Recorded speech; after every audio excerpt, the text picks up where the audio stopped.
अबू मियां, ये क्या सुबह सुबह फाटक क्यों बंद है? अच्छा हुआ आप आ गए सेठ जी, यहाँ एक मुसीबत आन पड़ी है। लेकिन फाटक क्यों बंद किया है मियां? वो सूबेदार के सिपाही आए थे, औरत को यहाँ से जबरदस्ती ले जाना चाहते थे। कहते थे सूबेदार का हुक्म है। यहाँ सूबेदार को मैं समझा लूंगा, तुम फाटक खोलो जल्दी। मुझे सामान निकालना है। आप अकेले आए हैं सेठ जी? हाँ हाँ, लेकिन जल्दी करो मियां, दुकान पर कोई नहीं है। अच्छा अभी खोलता हूँ सेठ जी।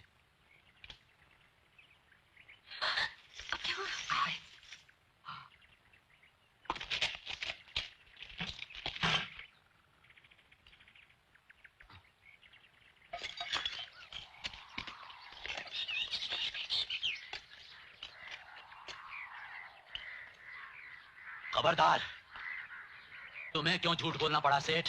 उपदेश ले झाड़ो, फाटक खोलो। ये क्या कह रहे हो?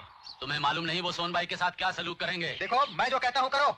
आप जो कह रहे हैं वो मैं नहीं कर सकता।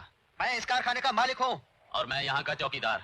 मेरा हुक्म बजाना तुम्हारा काम है। कारखाने की रखवाली करना मेरा काम है, और कारखाने का मतलब सिर्फ मकान और सामान नहीं होता सेठ, मजदूर औरतें भी हैं। जबान लड़ाता है, नमक हराम।